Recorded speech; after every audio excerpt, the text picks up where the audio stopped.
Yo guys, welcome sa ating bagong video. I-review ko lang si Low-Click Cutting Machine after 1 month. So 1 month ko na siyang ginagamit. So papakita ko rin sa inyo kung paano ko ginawa tong mga NBA cutouts. Eto sa picture.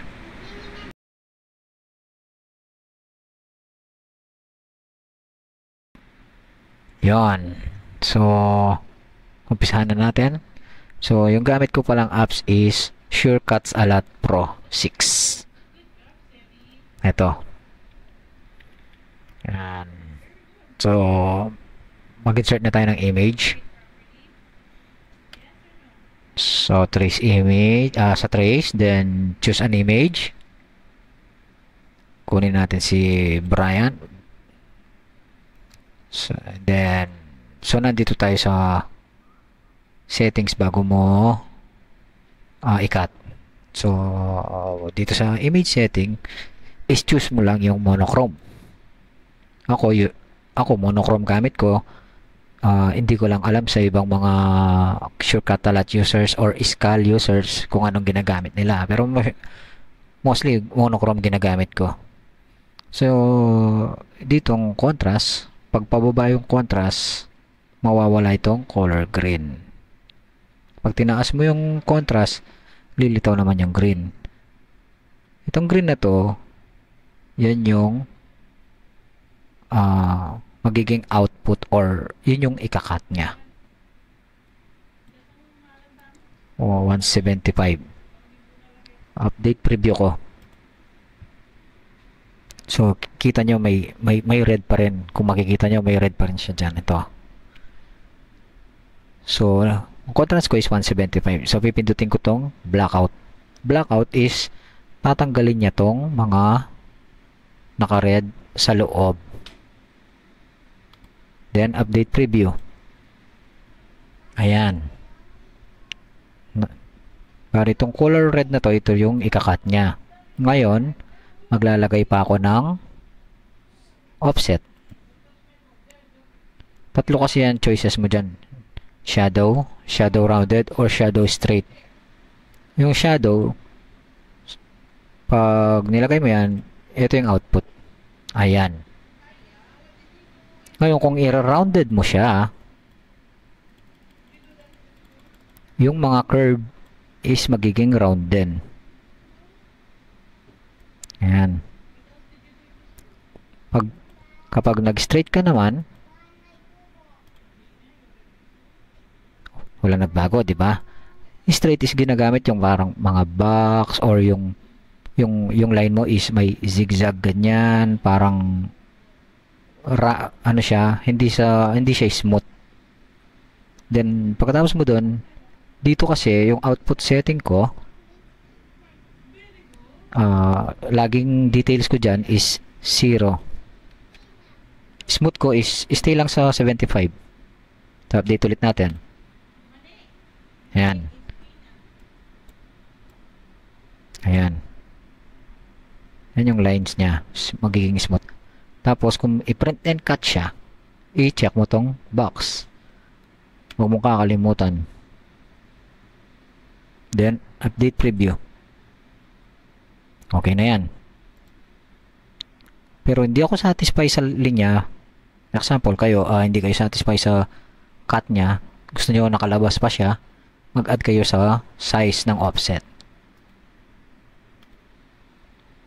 Ayan. Ngayon, hindi pa kayo satisfied, itaas nyo pa. Ayan. Kung ako, siguro, yan, okay na ako dyan. Sa mga iba, hindi pa. Pwede nyo pang itaas to. Dahil kontento na ako dyan, okay ko na siya. Would you like to continue tracing this image to add more layers? To add more layers. So, hindi na ako magdadagdag ng layers. So, no na lang. Ayan. Itong red na to, ito yung ikakat niya. So, kung ipi-preview mo yung cut, dito ka sa preview, ito yung cut niya. I-resize ko muna siya. There. Ayan.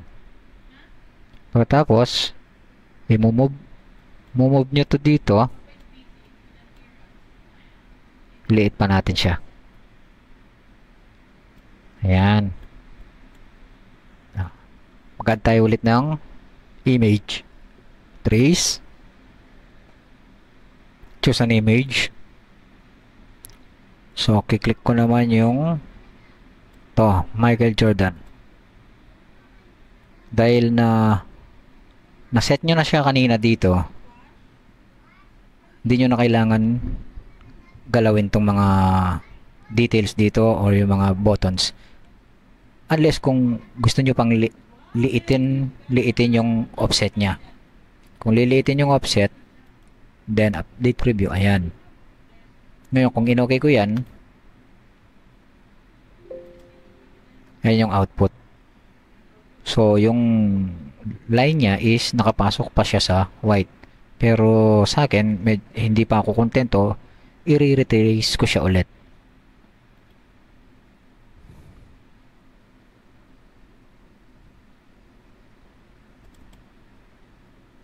Tapos, babalik ko to sa 3. Oh, lumabas na yung outline. So, okay ko na siya. Tatanggalin ko yung nauna. Ayan. Nasa labas na yung outline. Resize lang natin.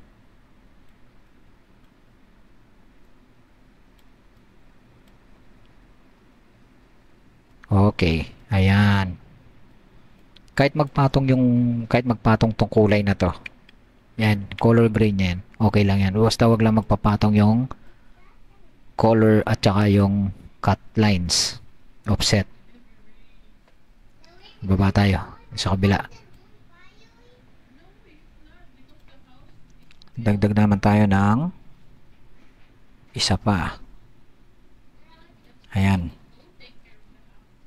Ayan, Irving. Same din naman eh. Hindi na magbabago yung cutting lines niyan kasi naset mo na siya.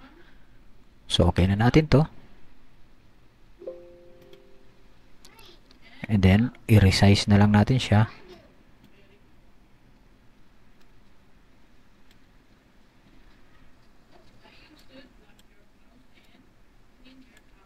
Ayan. Kahit umakyat siya dyan, basta nakalitaw yung linya dito. So, ibababa ko pa. Yan. Add pa tayo ng isa. So, ito. Ay, no, na. To. Ayan. O, nakaset na ulit siya. Wala na akong gagalawin. I-okay ko na lang siya. No. Then, resize. Resize. Ay, duplicate pala, sorry. Iba pala yun. I'm very sorry.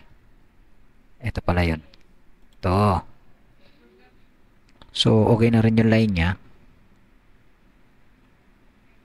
Okay na natin. Resize na lang natin siya.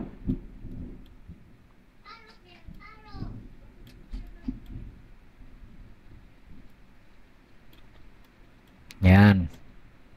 Pwede rin naman i-resize niya siya ulit. And then, dito sa edit mode, crop.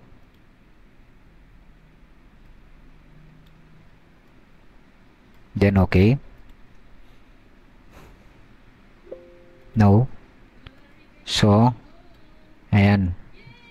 So, yung pagka-crop ko, maliit na siya. Burahin natin yung una. I-resize ulit natin to.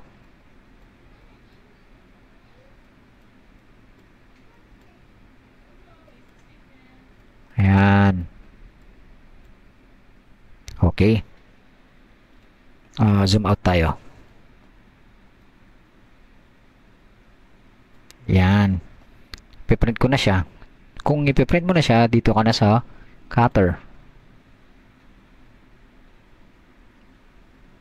Print and cut. So, balikan ko kayo. Piprint ko muna siya. Print. check the printer. L110 properties, plain paper and premium glossy, more settings. Sinasagot ko na yan kasi may tama na yung ano yan, may tama na yung print head nya. Then okay,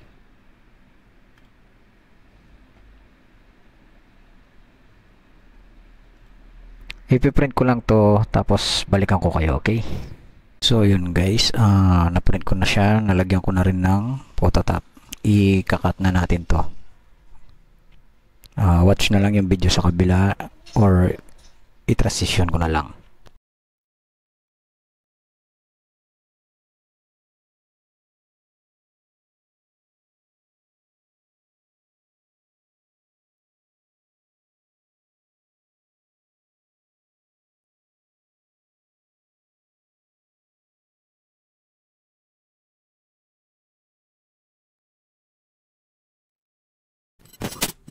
So yun guys, kung makikita nyo, sinadpa ko na yung ikakat natin sa mat.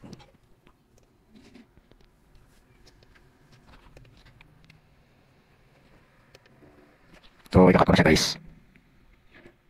So yung horse ko pala dito is 7. Minsan ginagawa kong multicut. Pag alanganin ako baka hindi tumagos or hindi siya mag-kiss-cut. So magtutu tayo and then magbagalan na lang natin is speed is 1. So start ko na.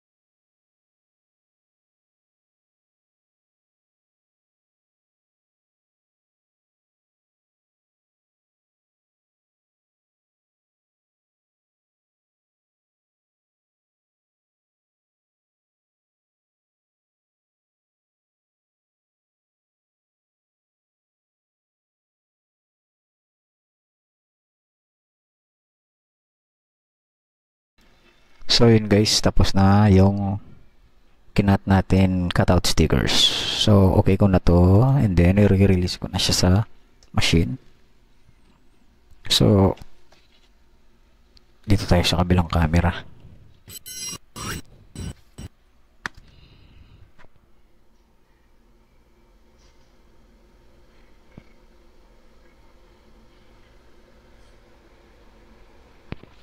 As you can see guys, yan. Subukan natin i-peel off. Di pa tayo sa camera.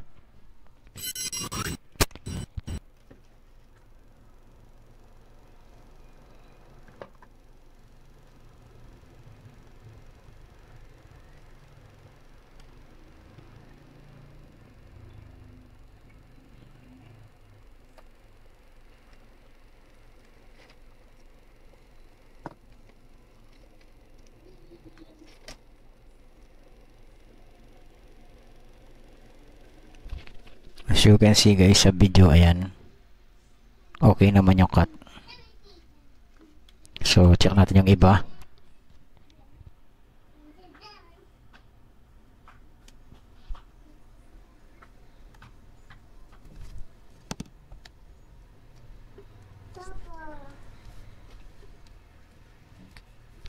So ayan, na-peel off naman yung cutout.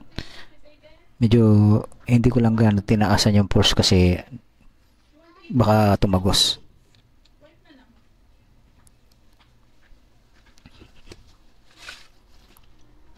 So balik tayo dito. So yun guys, yun yung performance ni Loclick. Hindi ko siya masasabing 10 out of 10 kasi dahil wala naman talagang perfect na machine. Para sa akin, i-rate ko muna siya is 9, mga 8 over 10. Hindi pa siya talaga totally final updated. Pero siguro in the future, mag-update to, baka mas gumanda pa. Pwede niya nang sabayan alam niya na di na ako magbabanggit ng mga cutter platter. So yun guys, ganun paggawa ng cutout stickers, print and cut. May phototop na to, na-read niya naman. So yun, overall performance is 8/10.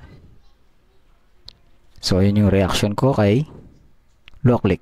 Para sa akin, good siya. Pang budget meal na cutter. So yun guys, thanks for watching. Sa susunod naman na video natin is paano standard cut naman siguro. Actually meron na standard cut dito. Ba nakasin lang sinulat ko, Zoella and Zion. Madali lang naman yung standard cut pagdating kay Loclick. So thanks for watching guys, and happy printing. Bye.